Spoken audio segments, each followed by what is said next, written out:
రాధిక చెప్పండి. ఆకలి బాగా అవుతుంది. ఏం ప్రిపేర్ చేసినావు ఇవాళ? చాలా ప్రిపేర్ చేసిన, రా చూపిస్తా. వేడిగా అన్నము, ఓకే, దొండకాయ టమాటా చట్నీ, వేడి అన్నంలో సూపర్ ఉంటుంది. ఓకేనా? చల్ల చల్లగా గడ్డ పెరుగు, ఓకే, టమాటా చట్నీ మొన్న వేసిన 1 kg, అది అయిపోయింది. మళ్ళీ వేసిన 1 kg. పిల్లలు బాగా తిన్నారు, ఆర్డర్ కూడా చేసేసిన కదా.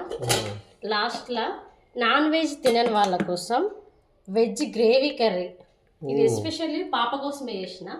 ఎందుకంటే నువ్వులు, పల్లీలు, కాజు అవి తింటే బలం కాబట్టి ఆడపిల్లలకు కంపల్సరీగా పెట్టాలి. నువ్వులు, పల్లీలు, బెల్లం డైలీ పెట్టాలి. ఓకేనా? ఫ్యూచర్లో ఏ ప్రాబ్లమ్స్ ఉండకుండా ఇలాంటి గ్రేవీ కర్రీస్, ఇట్లా స్వీట్స్ తినకపోతే ఇలా చేసి పెట్టండి, సూపర్ ఉంటుంది. ఓకేనా? ఓకేనా? ఈ వీడియో నచ్చినట్లయితే ఒక లైక్ కొట్టండి ఫ్రెండ్స్. లంచ్ అయిందా? బాయ్.